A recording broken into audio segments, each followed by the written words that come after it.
엄마, 우리가 모시러 왔어요. 엄마가 여기서 일하신다는 얘기를 듣고 이제 그만 집으로 돌아오세요. 한때는 제 전부였던 자식들. 그러나 제가 가장 힘들고 외로웠을 때 그들은 등을 돌렸습니다. 그런 그들이 지금 와서 무슨 이유로 다시 돌아오라고 하는 걸까요?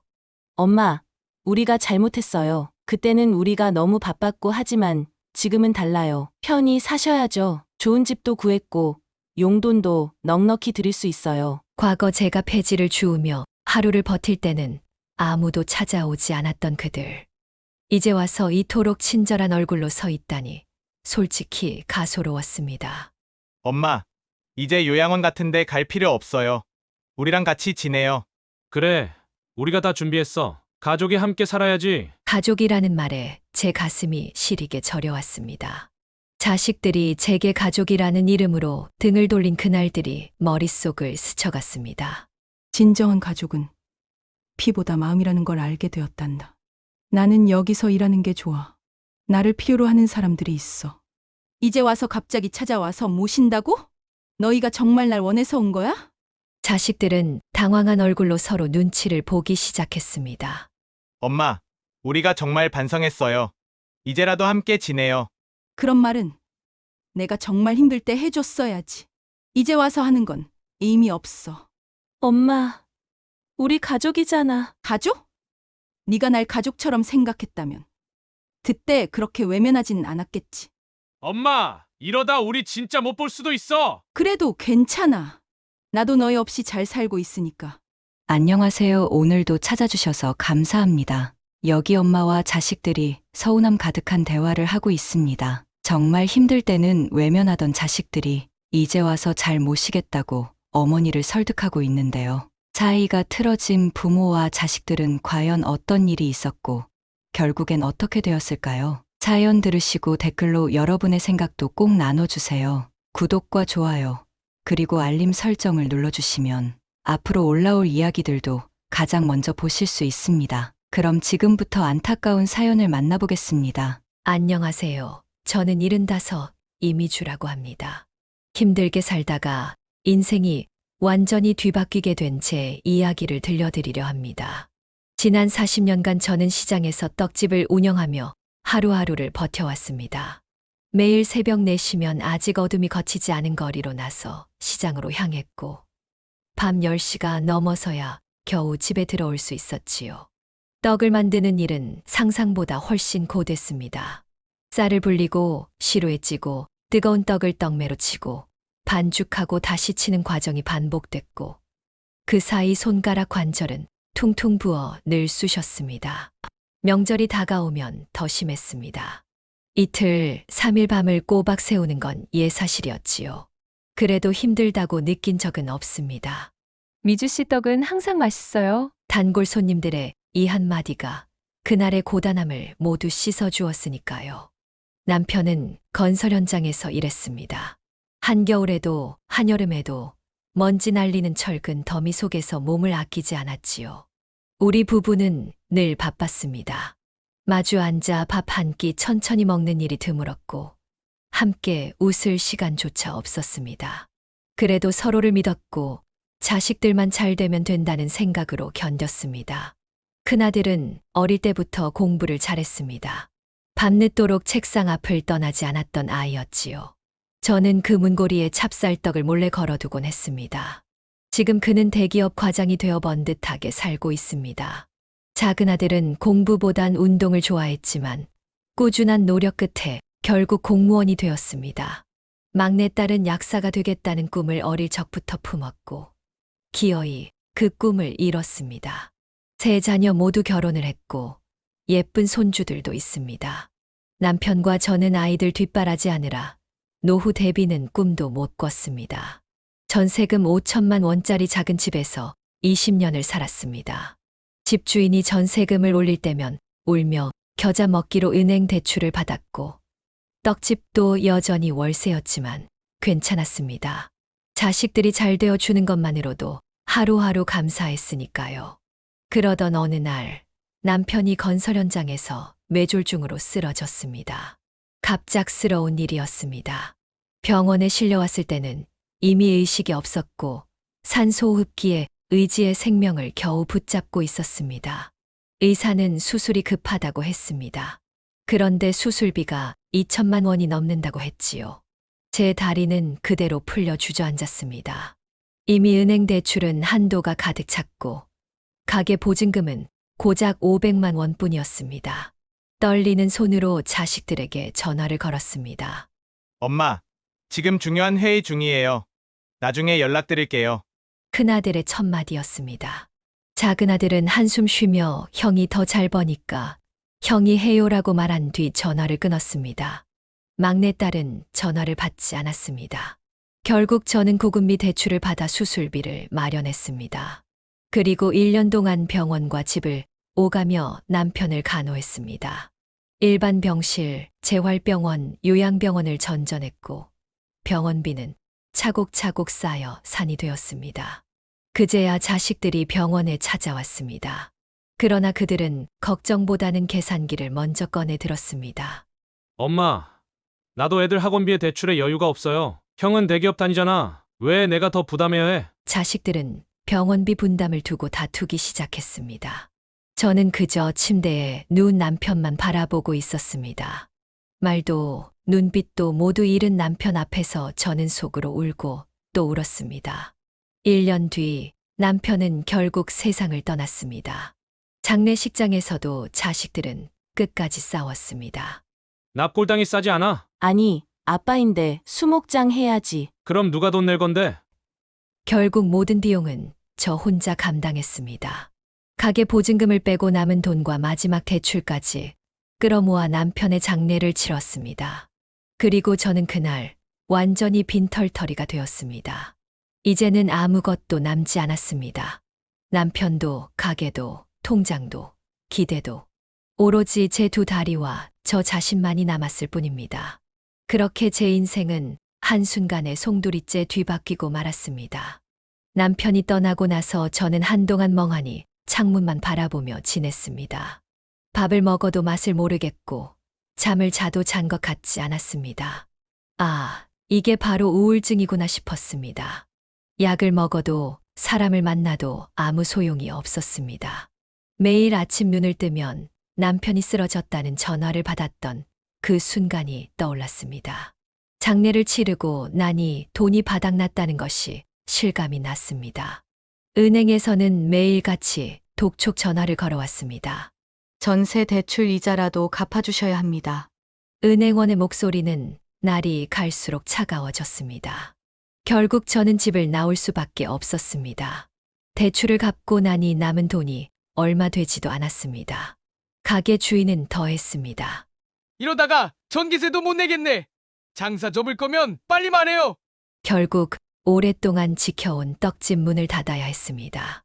미주 씨, 이제 어디로 가게?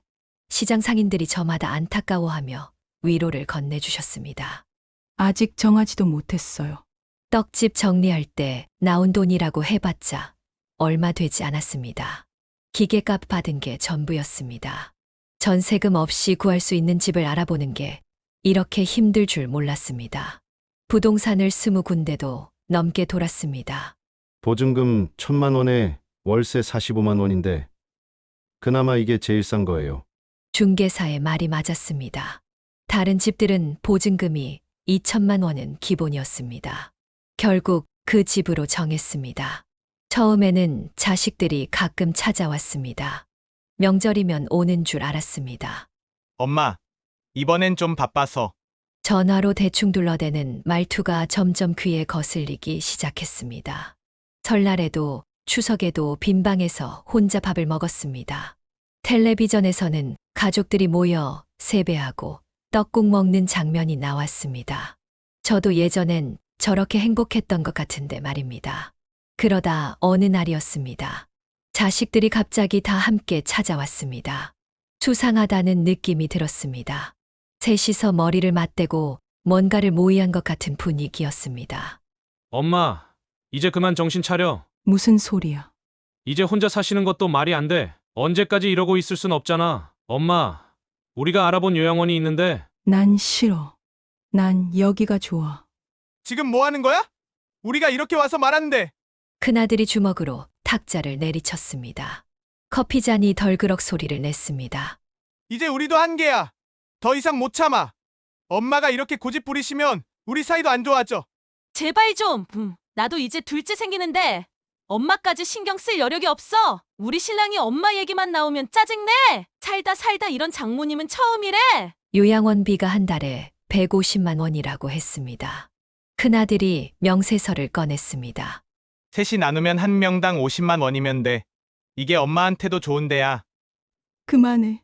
그딴 데 안 가. 이게 무슨 태도야? 우리가 이러니까 효도를 못하지. 이제 우리도 책임 못 져. 요양원 안 가시면 앞으로 용돈 없어. 엄마 이러다 진짜 우리 얼굴 못 봐. 다신 연락도 하지 마. 막내딸은 제 눈도 안 보고 말했습니다. 자식들은 한 시간도 채 머물지 않고 가버렸습니다. 현관문이 쾅 하고 닫혔습니다. 그 소리가 아직도 귓가에 울립니다. 그날 밤 베개를 끌어안고 한참을 울었습니다. 내일도 모레도 울 것 같았습니다. 문득 25살 시장에 처음 자리를 잡았을 때가 떠올랐습니다. 그때는 이런 날이 올 줄 몰랐습니다. 새벽부터 밤까지 떡방아 소리를 내며 살았던 세월이 주마등처럼 스쳐 지나갔습니다. 자식들 학비 대느라 한 번도 가보지 못한 제주도, 남편 병원비로 다 써버린 전세금, 그리고 지금 월세 45만 원짜리 반지하 단칸방. 이게 제 인생의 전부란 말입니까? 창밖으로 달빛이 희미하게 비쳤습니다. 달빛 아래 우두커니 서서 앞으로 뭘 어떻게 해야 할지 한참을 생각했습니다. 그렇게 2달을 버텼습니다. 통장 잔고가 0원이 되던 날, 결국 폐지를 줍기 시작했습니다. 처음엔 창피의 밤에만 돌아다녔습니다. 그러다 다른 폐지 줍는 할머니들을 만났습니다. 여긴 우리 구역이야. 저쪽으로 가. 저보다 더 연세가 있으신 분들이 대부분이었습니다. 새벽 4시면 일어났습니다. 깜깜한 창밖을 보며 한숨만 나왔습니다. 녹슨 리어카를 끌고 동네를 돌기 시작했습니다. 처음엔 어디에 폐지가 있는지도 몰랐습니다. 길거리에 버려진 상자들을 무작정 주워 담았습니다. 비가 오는 날엔 젖은 박스를 말리느라 방안이 엉망이 되었습니다. 아주머니, 여기 박스 가져가세요. 동네 마트 주인이 건네주는 박스가 얼마나 반가웠는지 모릅니다. 하지만 마트 앞에서도 순서가 있었습니다. 새벽부터 기다리는 할머니들이 계셨기 때문입니다. 폐지를 주우러 다니다 보면 이것저것 보이기 시작했습니다. 누가 버린 밥상도 있고 의자도 있고 한 번은 멀쩡한 화장대도 있었습니다. 우리 막내딸 시집 갈 때 사준 화장대와 비슷하게 생겼더군요. 길에서 마주치는 사람들의 시선이 처음엔 너무 아팠습니다. 폐품을 줍는 제 모습을 보고 지나가는 학생들이 수군거리는 소리가 들렸습니다. 하루 종일 고생해도 5,000원이 잘 나오지 않았습니다. 무거운 리어카를 끌고 고물상에 가면 허리가 부서질 것 같았습니다. 할머니, 오늘은 폐지값이 떨어졌어요. 고물상 아저씨가 그렇게 말할 때마다 가슴이 덜컥 내려앉았습니다. 지하철역 앞에서 다른 할머니들과 이야기를 나누게 되었습니다. 다들 자식이 있는 분들이었습니다. 우리 아들은 의사인데 한 할머니는 말끝을 흐리셨습니다. 딸이 셋인데 다들 시집가고 나니 남이 됐어요. 또 한 분은 한숨만 쉬셨습니다. 우리끼리 모이면 결국 자식 이야기만 하다가 흩어집니다. 추석이 다가오자 거리에는 송편을 파는 냄새가 가득했습니다. 떡집을 운영하던 시절이 떠올라 마음이 더 아팠습니다. 큰아들에게 문자를 보내보았습니다. 아들, 엄마야. 추석 잘 보내라. 답장은 오지 않았습니다. 작은아들에게도 건강해라는 짧은 문자를 보냈지만 역시 답이 없었습니다. 막내딸에게는 좀 더 길게 써보았습니다. 날씨가 쌀쌀해지니 감기 조심하고. 그러나 그마저도 아무런 반응이 없었습니다. 명절 아침 시장 근처를 지나가는데 떡집에서 송편 냄새가 났습니다. 울컥하는 마음에 그냥 지나치려는데 떡집 주인이 부르더군요. 할머니, 이거 좀 드세요. 따뜻한 송편 한 봉지를 주시는데 눈물이 났습니다. 저는 괜찮아요. 드세요. 괜찮아요. 그 송편을 들고 집에 와서 혼자 울면서 먹었습니다. 자식들은 지금 뭘 하고 있을까? 설마 나처럼 이렇게 혼자는 아니겠지. 폐지를 주우러 다니다 보면 이상한 생각이 듭니다.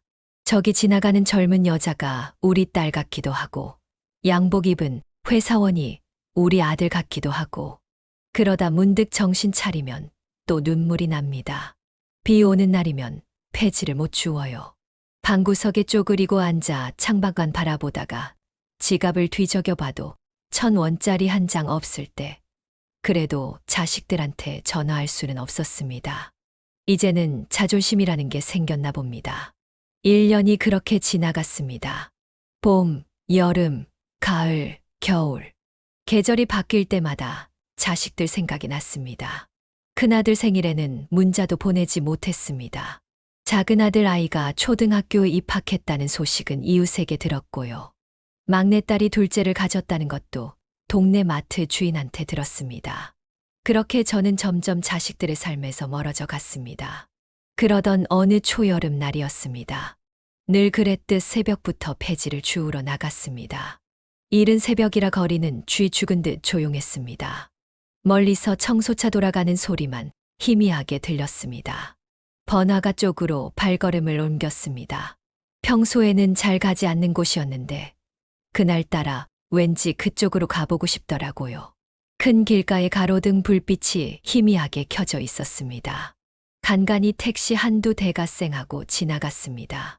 술에 취한 젊은이들이 비틀거리며 지나가는 모습도 보였습니다. 어머, 저기 할머니. 취한 젊은 여자가 절 가리키며 친구에게 속삭이는 소리가 들렸습니다. 고개를 푹 숙이고 카트만 끌었습니다. 새벽이면 이런 시선들을 많이 받습니다. 어떤 날은 취한 사람들이 돈을 쥐어주려고 할 때도 있었습니다. 그럴 때마다 얼마나 자존심이 상하던지 이른 새벽부터 폐지를 줍는 할머니가 안쓰러웠나 봅니다. 하지만 전 그런 동정이 싫었습니다. 그저 묵묵히 내 할 일을 하면서 살고 싶었습니다. 습한 공기가 온몸을 감쌌습니다.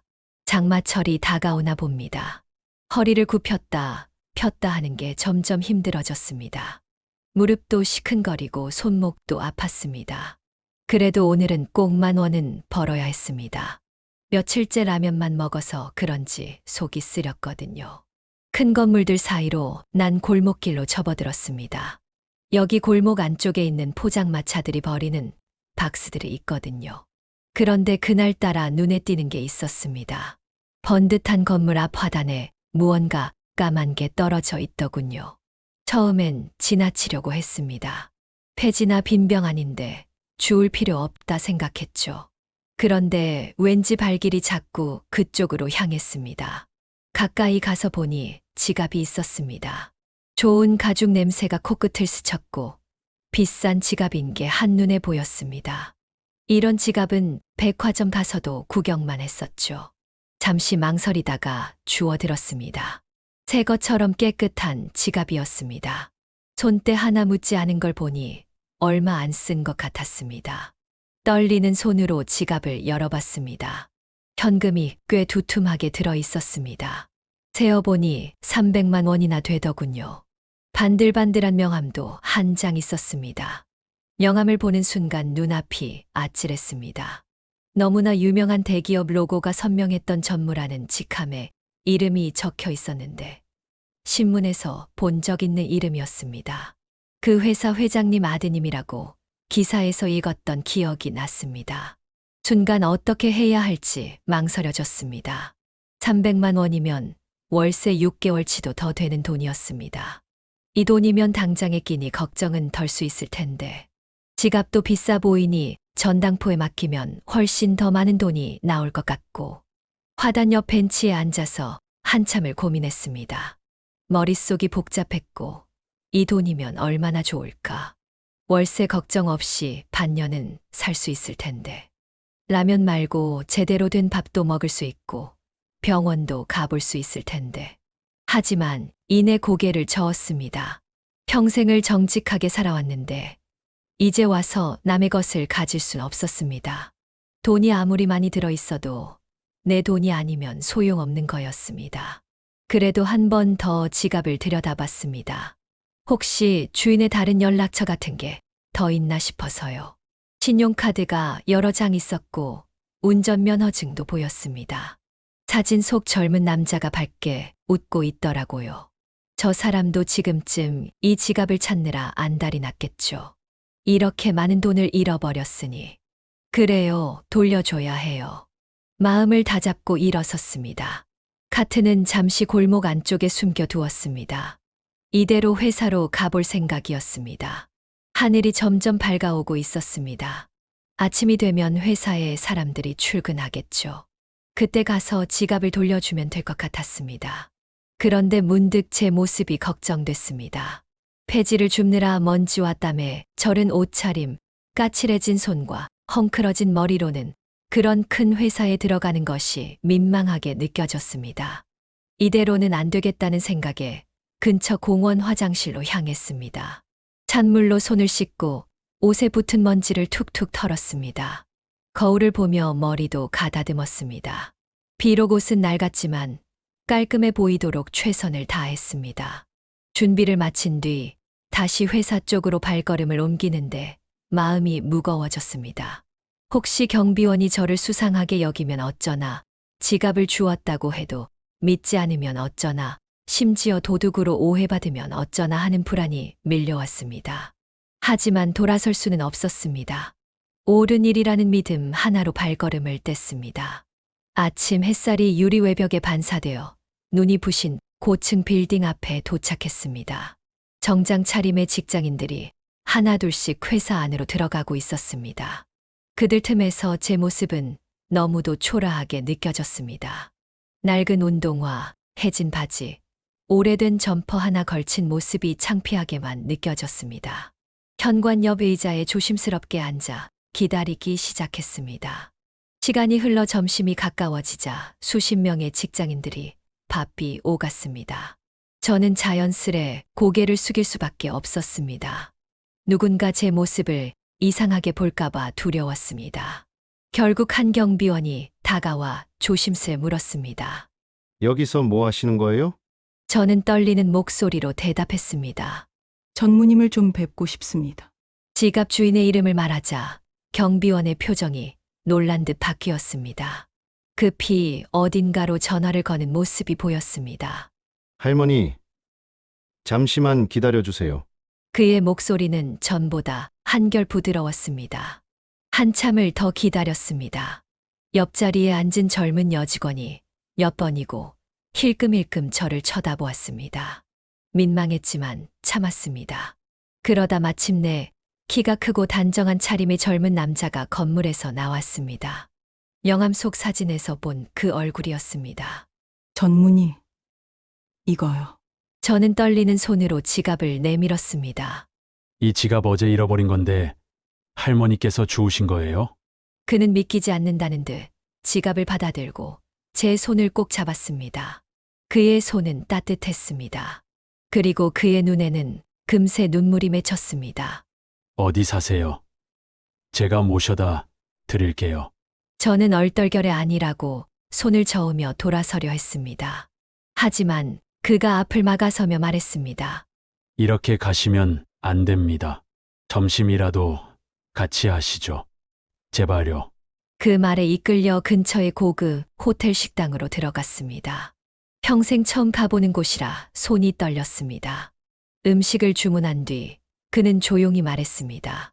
할머니, 어떻게 지내세요? 말씀 좀 해주세요. 그의 눈빛은 참 따뜻했습니다.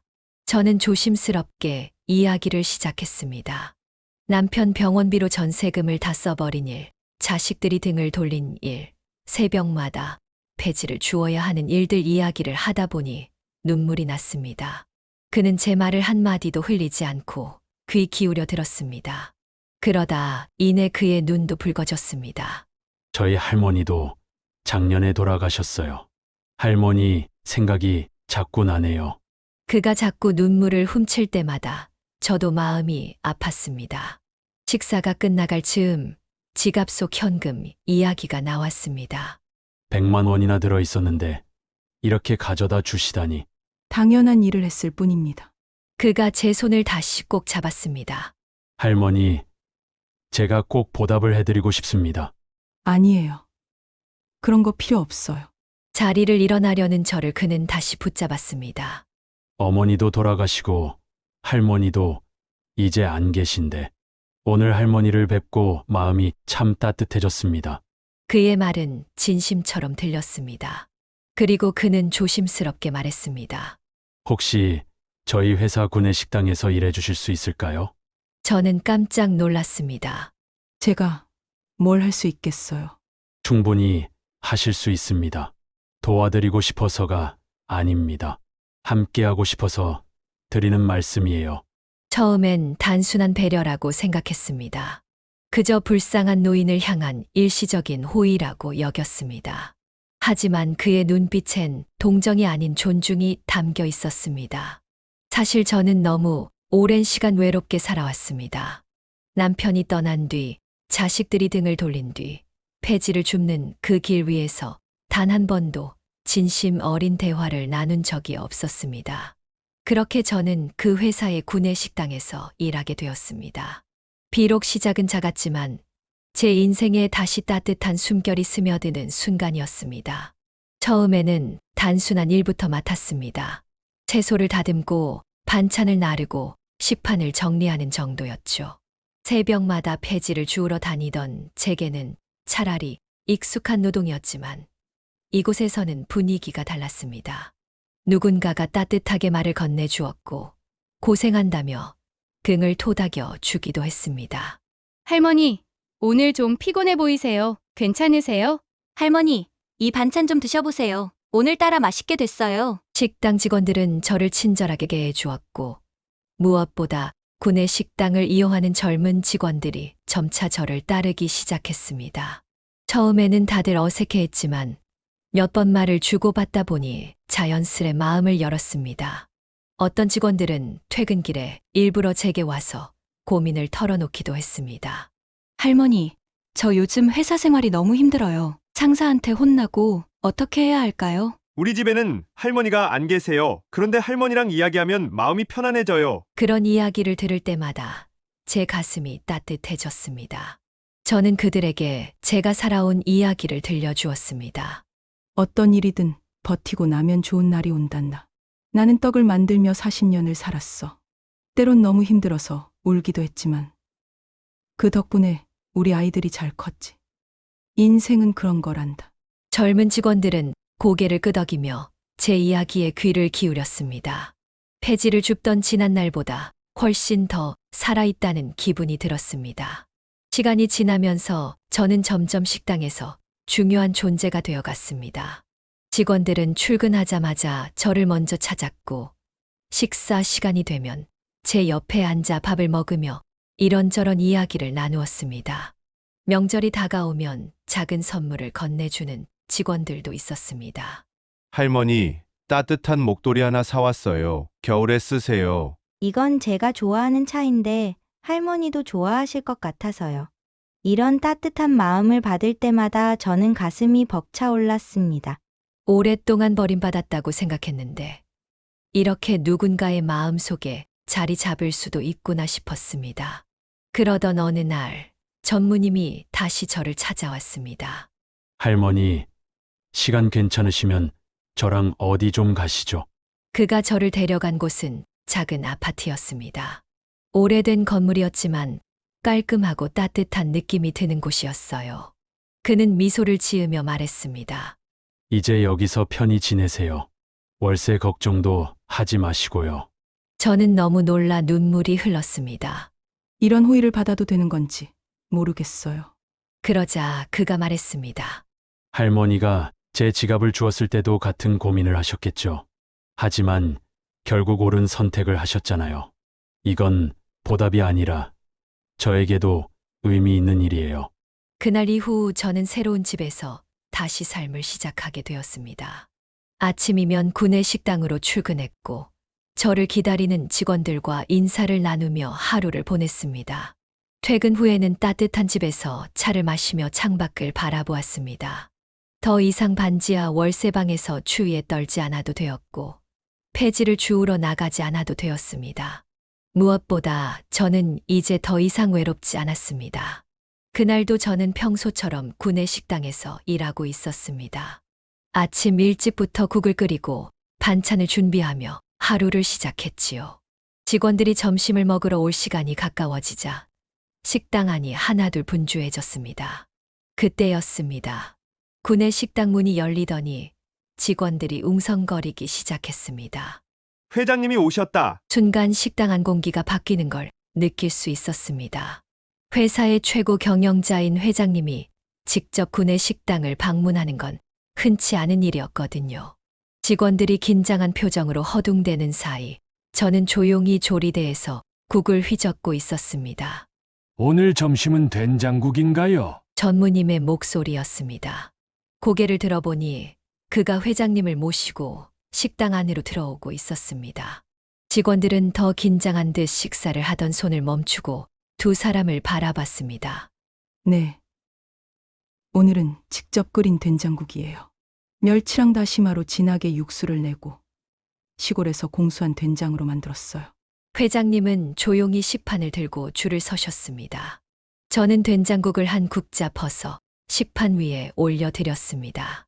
회장님은 자리에 앉아 숟가락을 들었고 된장국을 한 입 드시더니 순간 멈칫하셨습니다.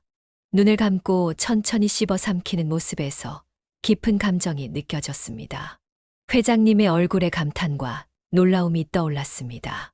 이 맛은 우리 어머니가 끓여주시던 된장국 맛이오. 그 말씀을 듣는 순간 저는 뭔가 가슴이 뭉클해지는 기분이 들었습니다.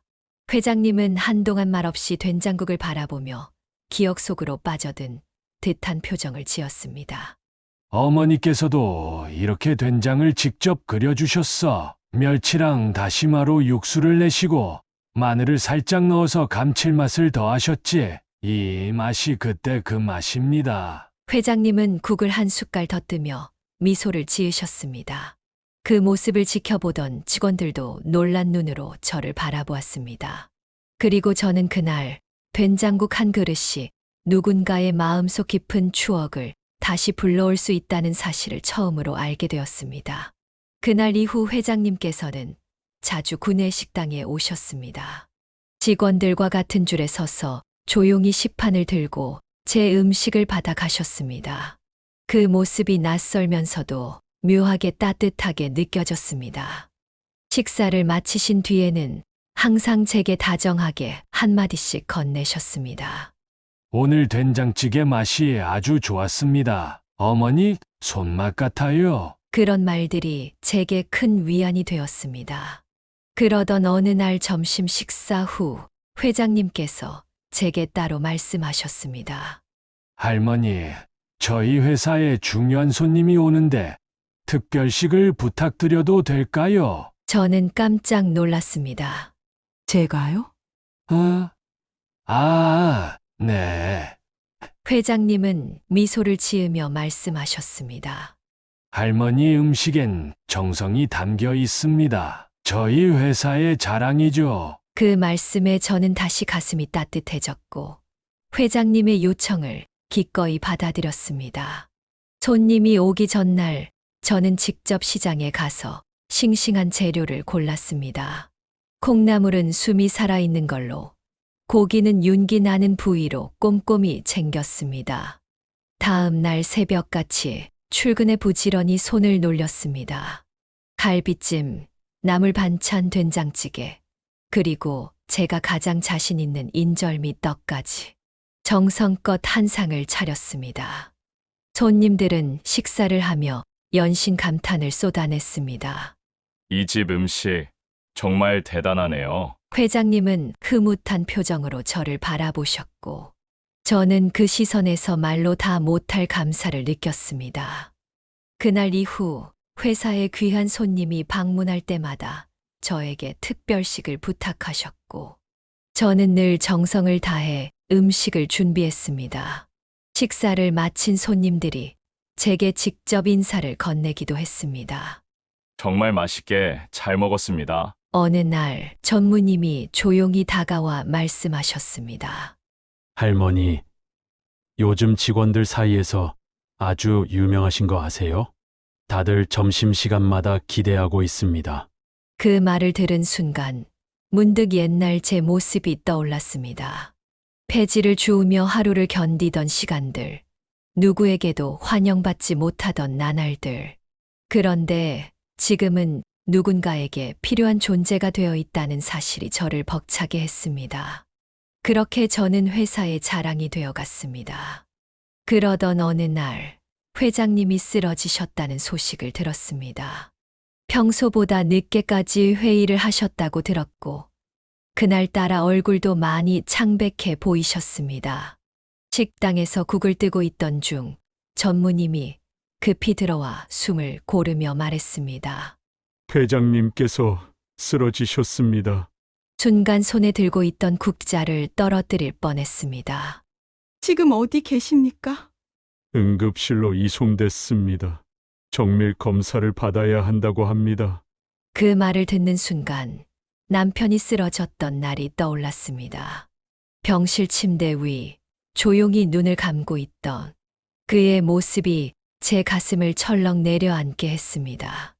저는 일이 끝나자마자 병원으로 달려갔습니다.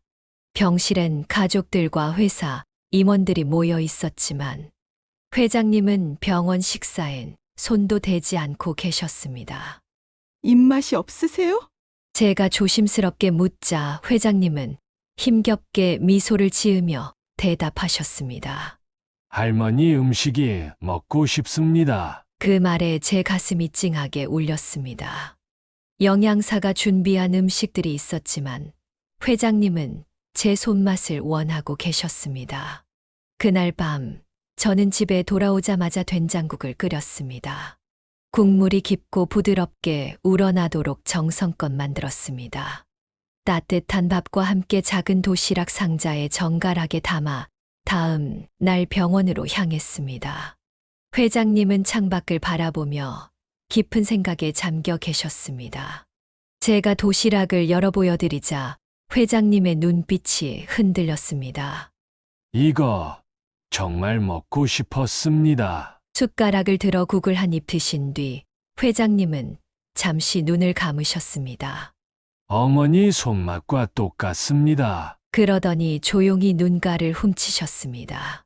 할머니 덕분에 제 어머니가 살아계신 것만 같습니다. 그 순간 저는 울컥했습니다.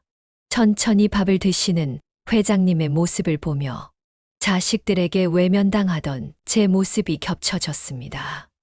엄마, 이젠 요양원 가셔야지. 더 이상은 책임 못 져. 그렇게 냉정하게 돌아섰던 자식들. 오랫동안 연락조차 없었던 그들. 저는 누군가의 엄마였지만 결국 외로운 노년을 살아가야 했습니다. 하지만 지금 제 음식을 기다려주는 이 사람이 있었습니다. 된장국 한 그릇에 힘을 얻고 눈물을 흘리는 이 사람은 제 진심을 기억해 주고 있었습니다. 그 후로 저는 매일 병원에 갔습니다. 아침마다 된장국을 끓였고 점심엔 따뜻한 밥과 반찬을 준비해 병실로 향했습니다. 회장님은 문을 열고 들어서는 저를 반갑게 맞으셨습니다. 오늘은 무슨 반찬인가요? 어제는 된장국이었으니 오늘은 쇠고기 미역국이겠군요. 맞습니다. 기운 내셔야죠. 이러다 살이 찌겠어요. 저는 조용히 병실 한쪽에 앉아 어린아이처럼 밥을 드시는 회장님의 모습을 바라보았습니다. 누군가가 제 음식을 기다려준다는 사실만으로도 가슴이 벅차올랐습니다. 어느 날 전무님이 병실로 찾아와 말씀하셨습니다. 할머니 덕분에 회장님이 많이 좋아지셨습니다. 아직은 완전히 회복되시진 않았지만 분명 더 좋아지실 겁니다. 저도 몰랐습니다. 제가 이렇게 누군가를 위해 밥을 지을 줄은요. 전무님은 고개를 끄덕이며 말했습니다. 회장님께서 말씀하셨습니다. 이제는 자기 어머니가 아니라 우리 모두의 어머니라고. 그 말에 저는 한동안 말을 잇지 못했습니다. 그 따뜻한 표현이 제 마음 깊은 곳까지 스며들었습니다. 며칠 뒤 회장님은 드디어 퇴원하셨습니다. 마지막으로 병실에서 국을 떠드리며 저는 복잡한 감정에 잠겼습니다. 이제 건강 잘 챙기셔야 해요. 그럼요. 앞으로도 할머니 밥을 계속 먹어야 하니까요. 병원 문을 나서며 회장님은 제게 한참 동안 시선을 주셨습니다. 할머니, 감사합니다. 앞으로도 제 곁에 계셔 주시겠습니까? 저는 말없이 고개를 끄덕였습니다. 그날 밤, 저는 오랜만에 따뜻한 눈물을 흘렸습니다. 외롭다고만 생각했던 제 삶에 다시 가족 같은 사람들이 생겼다는 것이 가슴 벅차게 느껴졌습니다. 이제 저는 더 이상 혼자가 아니었습니다. 회장님의 건강이 서서히 회복되자 저는 다시 구내식당에서 일하기 시작했습니다. 여전히 직원들은 제 음식을 반겼고 회장님도 가끔 식당을 찾아와 식사를 하셨습니다. 전보다 훨씬 건강한 얼굴이었고 저를 볼 때마다 따뜻한 미소를 지으셨습니다. 할머니 덕분에 이렇게 건강해졌습니다. 그 말을 들을 때마다 가슴 한편이 뭉클해졌습니다. 누군가에게 도움이 되고 있다는 사실이 그 어느 때보다 실감났습니다. 하지만 그날은 조금 달랐습니다. 점심시간이 막 끝날 무렵 구내식당 문 앞에서 낯익은 목소리가 들려왔습니다. 엄마, 순간 제 손이 굳었습니다. 조심스레 고개를 돌리니 믿기지 않는 광경이 펼쳐졌습니다. 제 자식들이 서 있었습니다. 큰아들, 작은아들, 막내딸. 그동안 저를 외면했던 아이들이었습니다. 그들은 훨씬 세련된 옷차림에 어색한 미소를 띠고 있었고 저는 일부러 무심한 듯 물었습니다. 어쩐 일이야? 손에 들고 있던 국자를 조심히 내려놓고 앞치마를 정리했습니다. 하지만 심장이 두근거리는 걸 숨길 수 없었습니다. 긴 시간 기다렸던 얼굴들이었지만 동시에 저를 깊이 아프게 했던 사람들이었습니다. 엄마, 우리가 모시러 왔어요. 작은 아들이 조심스레 말을 이었습니다. 엄마가 여기서 일하신다는 얘기를 듣고 이제 그만 집으로 돌아오세요. 그 말을 들은 저는 아이들을 가만히 바라보았습니다. 한때는 제 전부였던 자식들. 그러나 제가 가장 힘들고 외로웠을 때 그들은 등을 돌렸습니다. 그런 그들이 지금 와서 무슨 이유로 다시 돌아오라고 하는 걸까요? 엄마, 우리가 잘못했어요. 그때는 우리가 너무 바빴고 하지만 지금은 달라요. 막내딸이 애써 미소를 지으며 말했습니다. 편히 사셔야죠. 좋은 집도 구했고 용돈도 넉넉히 드릴 수 있어요. 그제야 저는 자식들이 갑자기 찾아온 이유를 알 수 있었습니다. 제 이야기가 회사 안에 퍼진 모양이었습니다. 회장님의 신임을 받고 있고 중요한 손님을 위한 특별식을 준비하는 사람이라는 소문. 그 소문이 자식들의 귀에도 들어간 것이었습니다. 과거 제가 폐지를 주우며 하루를 버틸 때는 아무도 찾아오지 않았던 그들. 이제 와서 이토록 친절한 얼굴로 서 있다니 솔직히 가소로웠습니다. 엄마, 이제 요양원 같은데 갈 필요 없어요. 우리랑 같이 지내요. 그래, 우리가 다 준비했어. 가족이 함께 살아야지. 가족이라는 말에 제 가슴이 시리게 저려왔습니다. 자식들이 제게 가족이라는 이름으로 등을 돌린 그날들이 머릿속을 스쳐갔습니다. 남편이 아프셨을 때 병원비로 다투던 모습, 장례식장에서 비용 문제로 언성을 높이던 모습, 제가 혼자 남았을 때 요양원으로 보내려 했던 기억들. 그때 저는 조용히 말했습니다. 진정한 가족은 피보다 마음이라는 걸 알게 되었단다. 제 말에 자식들은 움찔했습니다. 나는 여기서 일하는 게 좋아. 나를 필요로 하는 사람들이 있어. 이제 와서 갑자기 찾아와서 모신다고? 너희가 정말 날 원해서 온 거야? 자식들은 당황한 얼굴로 서로 눈치를 보기 시작했습니다. 엄마, 우리가 정말 반성했어요. 이제라도 함께 지내요. 그런 말은 내가 정말 힘들 때 해줬어야지. 이제 와서 하는 건 의미 없어. 막내딸이 울먹이며 말했습니다. 엄마, 우리 가족이잖아. 저는 씁쓸하게 웃었습니다. 가족? 네가 날 가족처럼 생각했다면 그때 그렇게 외면하진 않았겠지. 작은 아들이 결국 짜증 섞인 목소리로 말했습니다. 엄마, 이러다 우리 진짜 못 볼 수도 있어. 그래도 괜찮아. 나도 너희 없이 잘 살고 있으니까. 그 말이 끝나자 자식들은 더 이상 아무 말도 하지 못했습니다. 한참을 망설이다가 결국 하나둘 고개를 숙이고 돌아섰습니다. 그렇게 자식들은 떠났습니다. 그들이 사라진 후 저는 식당 의자에 천천히 앉았습니다. 손이 떨렸지만 후회는 없었습니다. 이제는 더 이상 그들에게 기대지 않기로 마음을 굳혔기 때문입니다. 그날 저녁 회장님이 식당을 찾으셨습니다. 조용히 다가오시더니 제 앞에 앉아 물으셨습니다. 할머니, 괜찮으십니까? 네. 괜찮습니다. 회장님은 전무에게 이야기를 들으셨다고 했습니다. 저는 가만히 미소를 지었습니다. 예전 같았으면 저도 흔들렸을 겁니다. 하지만 이제는 아닙니다. 저는 여기서 제 자리를 찾았으니까요. 회장님은 조용히 고개를 끄덕였습니다. 진정한 가족은 피가 아니라 마음이라는 걸 저도 할머니 덕분에 알게 됐습니다. 그는 제 손을 조심스레 감싸며 말했습니다. 할머니는 이제 우리 모두의 가족입니다. 그 말이 어찌나 따뜻하게 들리던지 마음속 깊은 곳에서 눈물이 고였습니다. 그날 밤 저는 오랜만에 창가에 앉아 따뜻한 차 한 잔을 마셨습니다. 더 이상 자식들의 연락을 기다리지 않아도 된다는 사실이 저를 편하게 해주었습니다. 이제는 정말 혼자가 아니었습니다. 가족은 피가 아니라 서로를 향한 진심에서 비롯된다는 걸 저는 진심으로 깨달았으니까요. 그날 이후 저는 더 이상 단순히 식당에서 밥을 짓는 사람만은 아니었습니다. 회장님은 저를 회사의 사내복지 자문으로 임명하셨습니다. 겉으로 보면 단순한 명예직 같았지만 회장님의 눈빛은 단호했고 진심이 느껴졌습니다. 할머니의 경험과 따뜻한 마음이 직원들에게 필요합니다. 어려운 일 아니니 편하게 조언만 해주세요. 저는 잠시 고민했습니다. 나이 많은 제가 과연 그런 자리를 감당할 수 있을까? 하지만 이내 마음을 다잡았습니다.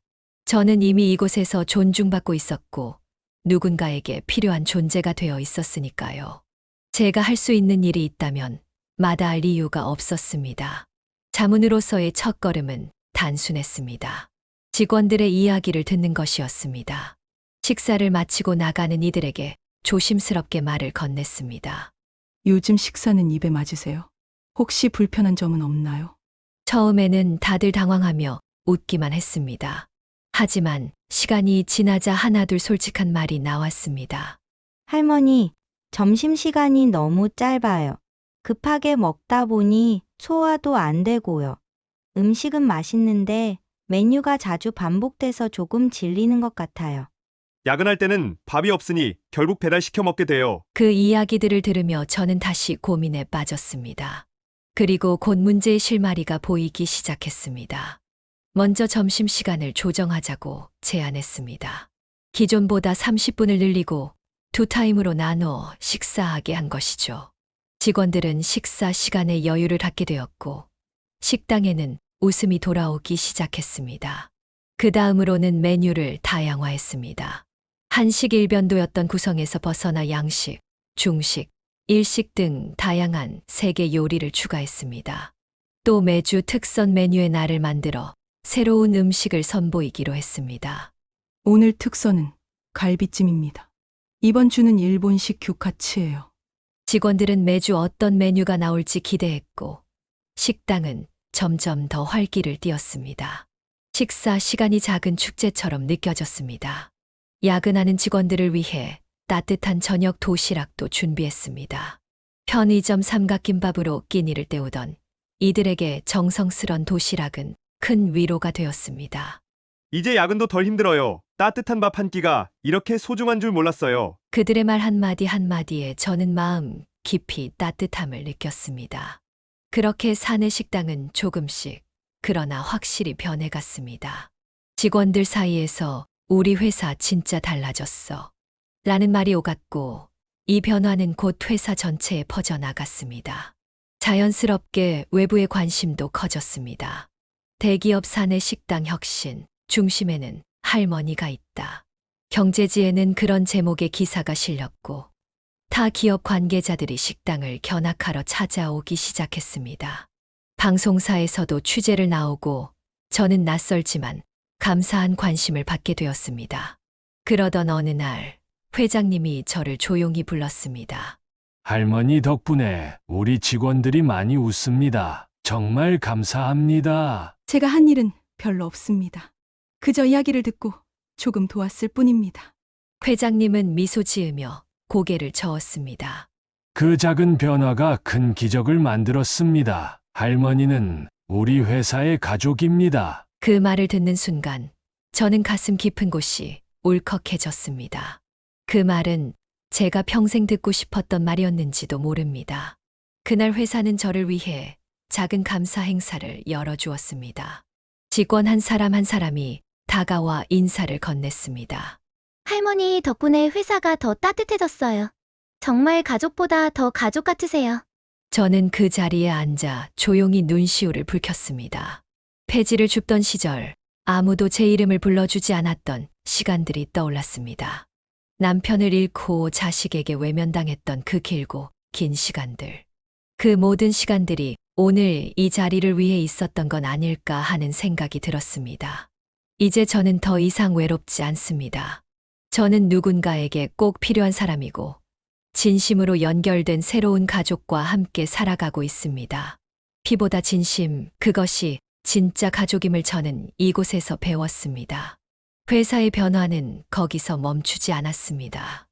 저는 회장님께 제안을 하나 더 드렸습니다. 바로 시니어 멘토링 프로그램이었습니다. 은퇴한 어르신들이 젊은 직원들의 삶과 커리어에 조언을 해주는 방식이었죠. 처음엔 몇몇 임원들이 갸웃거렸습니다. 은퇴하신 분들이 젊은 직원들에게 무슨 도움을 줄 수 있을까요? 세대 차이도 크고 일하는 방식도 많이 다른데요. 하지만 저는 확신이 있었습니다. 젊은이들에게는 경험이 필요하고 어르신들에게는 살아갈 이유가 필요합니다. 서로 돕고 배우는 관계가 된다면 모두에게 좋은 변화가 생길 겁니다. 회의실 안은 잠시 조용해졌고 이어 회장님이 조용히 고개를 끄덕이며 말했습니다. 좋은 생각입니다. 젊은 직원들에게 인생의 지혜를 전해줄 멘토가 필요하죠. 그렇게 해서 시니어 멘토링 프로그램이 시작되었습니다. 처음엔 몇 명의 은퇴자분들과 소수의 직원들로 조심스럽게 시작했지만 예상보다 빠르게 호응을 얻었습니다. 예전엔 회사에서 그냥 버티는 게 정답인 줄 알았는데 멘토님 이야기를 듣고 보니 균형을 찾는 게 더 중요하다는 걸 알았어요. 젊은이들과 이야기하다 보니 나도 다시 사회의 일부가 된 것 같아요. 세대 간의 벽이 서서히 허물어졌습니다. 삶을 바라보는 시선이 서로에게 감동과 위로가 되었죠. 그렇게 작은 변화가 점점 큰 울림을 주기 시작했습니다. 언론에서도 관심을 가지기 시작했고 세대 통합을 이끄는 기업 문화라는 타이틀로 기사가 실렸습니다. 우리 회사도 도입해야겠어요. 이런 프로그램이 세대 간 갈등을 줄이고 모두가 행복해지는 방법이네요. 결국 여러 기업들이 프로그램을 도입했고 전국적으로 시니어 멘토링 문화가 확산되었습니다. 저는 그 모습을 보며 속으로 생각했습니다. 내가 살아온 경험이 누군가에게 도움이 된다면 그걸로 충분하다. 하지만 인생은 늘 예상치 못한 시련을 안고 오지요. 그렇게 평범한 어느 날, 저는 큰 충격을 받았습니다. 회장님이 갑자기 세상을 떠나신 것입니다. 그날 아침 이상한 예감이 들었습니다. 평소처럼 식당에 들러 따뜻한 국을 드시던 회장님이 며칠째 모습을 보이지 않으셨습니다. 그리고 점심 무렵 전무님이 숨 가쁘게 식당으로 달려왔습니다. 할머니 회장님께서 돌아가셨습니다. 그 순간 모든 것이 멈춘 것 같았습니다. 전날 밤 늦게까지 회의를 마치고 귀가하던 중 심장마비로 쓰러지셨다는 소식이었습니다. 갑작스러운 이별 앞에 누구도 말을 잇지 못했습니다. 장례식 날 유족들과 회사 관계자들, 수많은 직원들이 모였습니다. 모두의 얼굴에 슬픔이 가득했지요. 그런데 그 자리에서 예상치 못한 일이 벌어졌습니다. 회장님의 유언장이 낭독되던 중 제 이름이 불렸습니다.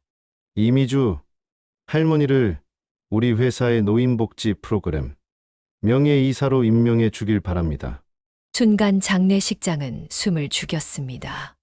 모두의 시선이 저를 향했고 저는 멍한 얼굴로 변호사의 말을 들었습니다. 회장님께서 직접 남기신 유언입니다.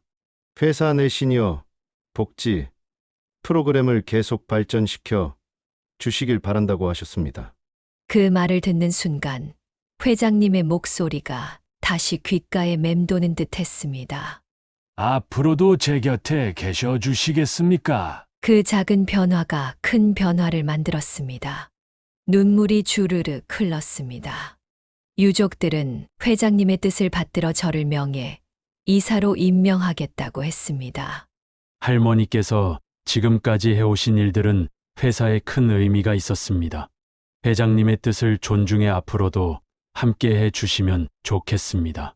저는 잠시 눈을 감았습니다. 예전 같았으면 도망치고 싶었을 겁니다. 하지만 지금은 아니었습니다. 저는 더 이상 외롭지 않았습니다. 네. 맞겠습니다. 그 순간 저는 더 이상 과거의 제가 아니라는 걸 깨달았습니다. 남편을 잃고 자식들에게 외면당하고 폐지를 줍던 시절. 그러나 지금 저는 누군가에게 꼭 필요한 사람이 되어 있었습니다. 그 후 저는 명예 이사로서 노인복지 프로그램을 본격적으로 설계하고 추진하기 시작했습니다. 처음엔 막막했지만 늘 그래왔듯 저는 사람들의 이야기를 듣는 것부터 시작했습니다. 노인복지관을 찾아가 어르신들과 대화했습니다. 젊을 때는 열심히 살았는데 이제는 할 일이 없어요. 자식들한테 부담 주기도 싫고 그냥 집에만 있으려니 허전합니다. 일하고 싶어도 나이 때문에 받아주는 데가 없어요. 그 말을 들으며 과거 제 모습이 떠올랐습니다. 세상에 버려진 것만 같았던 시간들. 하지만 저는 기회를 얻었고 다시 일어섰습니다. 이분들에게도 그런 기회가 필요하다. 그렇게 해서 탄생한 것이 바로 제 인생의 마지막이자 가장 자랑스러운 프로젝트 시니어 리스타트 프로그램이었습니다. 목표는 단순했습니다. 은퇴한 어르신들에게 새로운 삶의 기회를 제공하자. 우선 몇몇 기업과 협력하여 어르신들에게 적합한 일자리를 연계하는 것으로 시작했습니다. 반응은 뜨거웠습니다. 점차 프로그램은 다양해졌습니다. 컴퓨터 기초, 카페 바리스타 과정, 요양보호사 자격 교육 등 실생활에 필요한 재취업 교육을 운영하고 어르신들이 자신의 삶의 경험을 살려 청년들에게 인생 조언을 해줄 수 있도록 멘토링 프로그램을 확장시켰습니다. 그리고 전통시장 내 가게 운영, 온라인 쇼핑몰 창업 등 소규모 창업을 위한 실질적이고 체계적인 지원을 마련했고 어린이 돌봄, 반려동물 보호소 자원봉사, 환경 정화 활동 등 나눔을 실천할 기회를 제공했습니다. 이 모든 활동은 점점 전국으로 확산되었고 수많은 복지관과 지자체에서도 관심을 갖기 시작했습니다. 이 프로그램 덕분에 다시 꿈을 꾸게 됐어요. 평생 해보고 싶던 일을 드디어 해낼 수 있게 됐습니다. 어르신들의 얼굴에 다시 생기가 돌기 시작했습니다. 그 모습을 보며 저는 확신했습니다. 나이는 숫자일 뿐입니다. 인생은 언제든 다시 시작할 수 있습니다. 시간은 흐르고 저는 여전히 바쁘게 살아가고 있습니다. 나이는 들었지만 마음만큼은 여전히 젊고 활기차게. 왜냐고요? 지금도 누군가를 위한 그리고 나 자신을 위한 새로운 이야기를 써내려가고 있으니까요. 그러던 어느 날, 제 자식들이 다시 저를 찾아왔습니다. 이번에는 예전과는 사뭇 다른 얼굴이었습니다. 어딘가 초조해 보였지만 예전처럼 억지로 모시러 왔다는 말은 꺼내지 않았습니다. 오히려 조심스럽고 망설이는 표정으로 저를 바라보았습니다. 엄마, 오랜만이에요. 그래. 무슨 일이냐? 저는 담담하게 물었습니다. 이제는 그들의 눈빛만 보아도 진심인지 아닌지 알 수 있을 만큼 저는 단단해져 있었습니다. 그때 막내딸이 눈물을 흘리며 말했습니다. 엄마, 우리 너무 늦었죠? 제가 대답하려 하자 큰아들이 깊은 한숨을 내쉬며 말을 이었습니다. 엄마가 우리한테 기대지 않겠다고 했을 때 그땐 솔직히 억울했어요. 근데 시간이 지나고 보니까 우리가 정말 너무했더라고요. 엄마한테 받은 건 많으면서 정작 해드린 게 아무것도 없었어요. 작은 아들도 울먹이며 말했습니다. 그때 엄마를 요양원에 보내려고 했던 거 이제야 얼마나 잘못했는지 깨달았어요. 죄송해요, 엄마. 저는 조용히 그들을 바라보았습니다. 속으로 생각했습니다. 그동안 내심 이런 말을 듣고 싶었던 걸까? 아니면 이제는 정말 아무렇지도 않은 걸까? 한 가지 분명한 것은 저는 이제 그들의 말 한마디에 쉽게 흔들리지 않는 사람이 되어 있었다는 것입니다. 그래. 이제야 솔직하게 말하니 좋구나. 제 반응에 자식들은 조금 놀란 눈치였습니다. 조심스럽게 묻더군요. 엄마, 우리를 용서해 주실 수 있어요? 저는 잠시 생각에 잠겼습니다. 그동안의 상처가 아프지 않았다고는 말할 수 없지만 그 고통이 있었기에 지금의 제가 있다는 생각이 들었습니다. 그래서 조용히 그리고 천천히 고개를 끄덕였습니다. 그래. 용서한다. 그 순간 막내딸은 소리내어 흐느꼈고 작은 아들은 고개를 푹 숙였습니다. 큰아들은 눈물을 참으려 애쓰며 조용히 숨을 내쉬었습니다. 그들을 보며 저는 깨달았습니다. 나는 이제 그들에게 기대는 어머니가 아니라 오히려 그들을 이끌어줄 수 있는 사람이 되어 있구나. 그날 이후 우리 사이의 관계는 조금씩 달라지기 시작했습니다. 저는 더 이상 그들에게 의지하려 하지 않았습니다. 오히려 그들이 저에게 마음을 열기 시작했습니다. 엄마, 요즘 회사에서 고민이 많아요. 엄마라면 어떻게 하셨을 것 같아요? 엄마, 아이들 키우는 게 생각보다 쉽지 않네요. 엄마는 어떻게 버텼어요? 그들의 질문에 저는 진심을 다해 대답했습니다. 한때 저를 외면했던 자식들이 이제는 제 이야기를 듣기 위해 찾아왔습니다. 예전 같았으면 서운했을 겁니다. 이제 와서 나를 필요로 하다니 하며 서운하고 억울한 감정이 먼저 들었을지도 모릅니다. 하지만 지금의 저는 그 감정조차도 감사함으로 받아들이는 사람이 되어 있었습니다. 자식들은 변했습니다. 그리고 저도 변했습니다. 완벽하지는 않지만 가족이라는 인연은 그렇게 다시 이어질 수 있는 것이더군요. 그날 밤 저는 오랜만에 창가에 앉아 차를 마셨습니다. 예전처럼 누군가의 전화를 기다리는 것도 아니었고 누군가를 원망하는 마음도 없었습니다. 그저 지금의 제 삶이 고맙고 감사했습니다. 이제는 진짜 제 삶을 사랑할 수 있을 것 같았습니다. 지금도 저는 매일 아침 일찍 일어나 회사로 향합니다. 저는 아직도 할 일이 많습니다. 떨어진 지갑 하나로 시작된 제 인생의 두 번째 이야기는 아직 끝나지 않았습니다. 이제 저는 많은 어르신들에게 희망이 되었고 젊은이들에게는 인생의 멘토가 되었습니다. 그리고 저는 오늘도 깨닫습니다. 인생은 결코 늦지 않았다는 것. 진정한 행복은 나누는 삶에서 비롯된다는 것. 그것이 제가 살아가는 이유입니다. 오늘 사연은 여기까지입니다. 여러분은 이 사연을 들으시며 어떤 생각이 드셨나요?